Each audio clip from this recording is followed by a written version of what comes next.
Bonjour à toutes et à tous et bienvenue sur Canary Call. Je suis Perrine Grua et j'ai lancé ce podcast pour mettre en lumière les pionniers de la durabilité et de l'impact social dans le monde du travail. Nous sommes ravis de vous présenter un des 4 épisodes dédiés au volontariat en collaboration avec l'ONG Planète Urgence. Avec moi, j'ai Amandine Hersan, la directrice générale de Planète Urgence au sein du groupe SOS.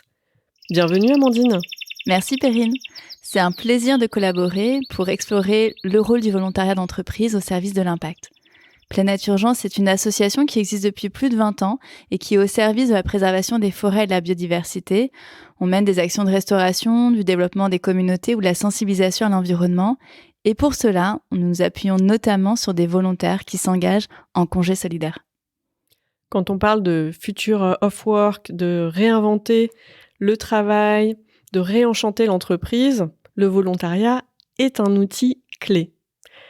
Et nous partageons avec Planète Urgence finalement la conviction qu'il est possible de concilier le travail, le bien-être, la collaboration et les valeurs humanistes. Pourquoi choisir ? Donc à travers ces 4 épisodes, vous allez faire la rencontre de Clotilde, de Bruno, de Katia et encore de Nicolas qui ont choisi de s'engager dans des missions de volontariat au Bénin, au Cameroun ou au Cambodge via Planète Urgence. Effectivement, chacun de leurs congés solidaires, c'est-à-dire un départ sur 15 jours pendant ces congés financés par l'entreprise au service d'une mission à impact, est la preuve que l'engagement peut être extrêmement puissant.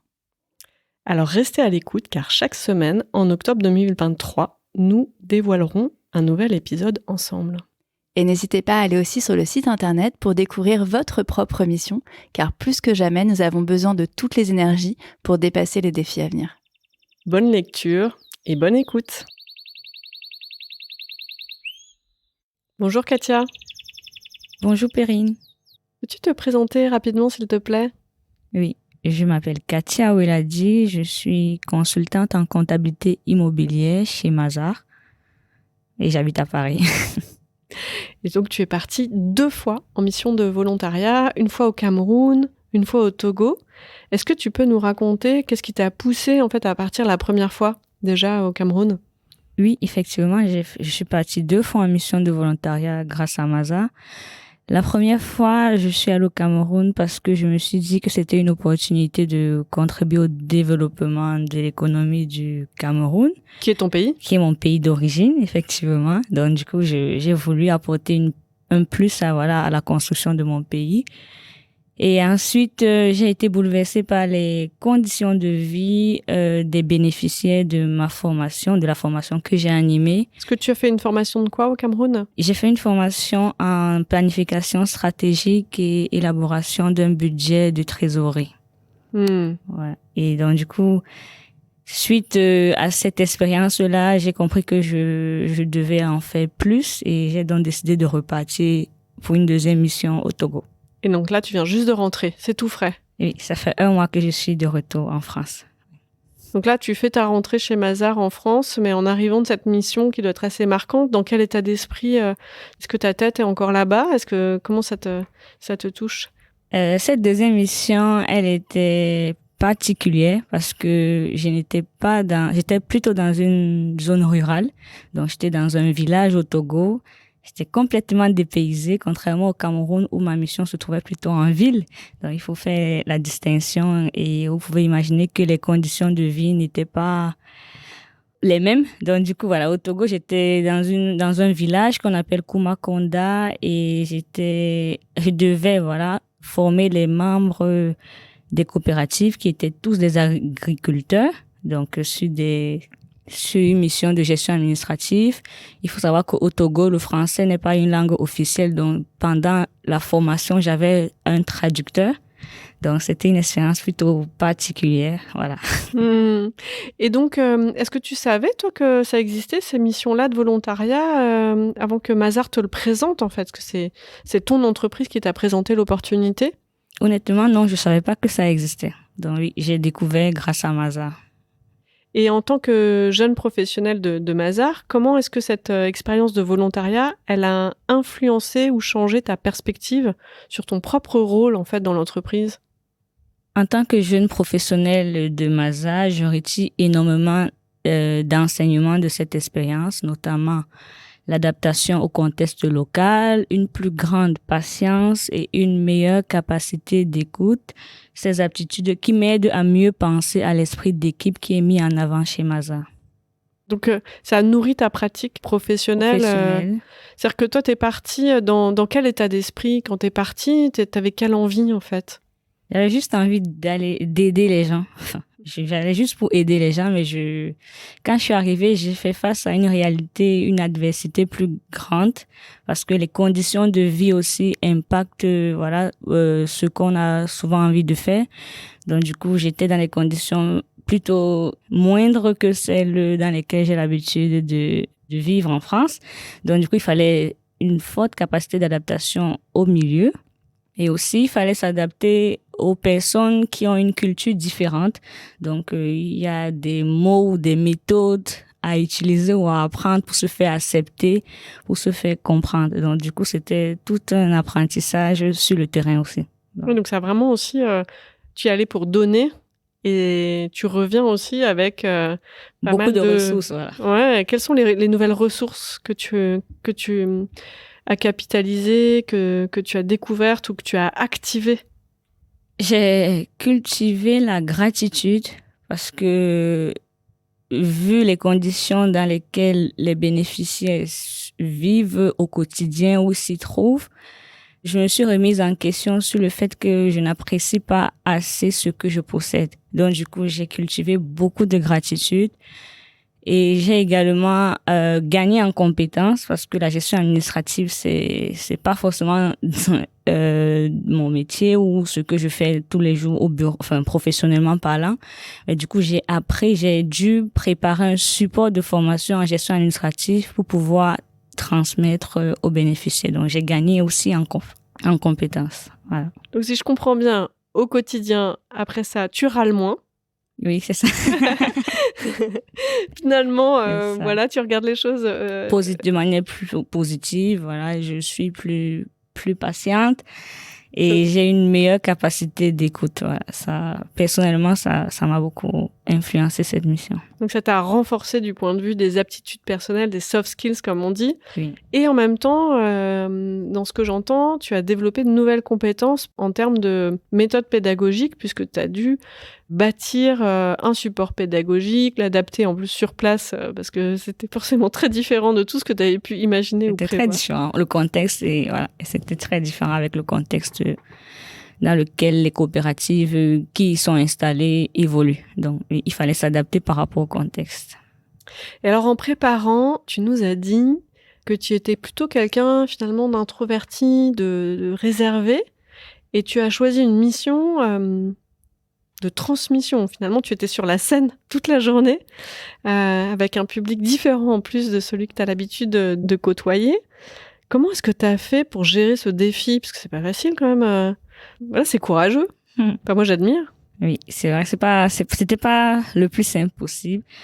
Les personnes introverties, généralement, elles ont besoin de se mettre en retrait, enfin plus régulièrement, mais elles aiment aussi le contact avec les autres et le monde dans lequel elles évoluent.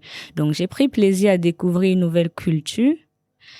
J'ai dû faire un effort supplémentaire en ce qui concerne le transfert de compétences. Il fallait trouver la bonne méthode, les mots justes pour se faire comprendre et pour se faire accepter. Donc, du coup, pour moi, c'était une bonne manière de vaincre sa timidité. Voilà. C'était un très bel exercice. Et à quoi ça te sert maintenant aujourd'hui? Parce que finalement, en termes de communication, même de leadership, tu as pu développer de nouvelles choses. Comment est-ce que tu appliques cette expérience maintenant au quotidien?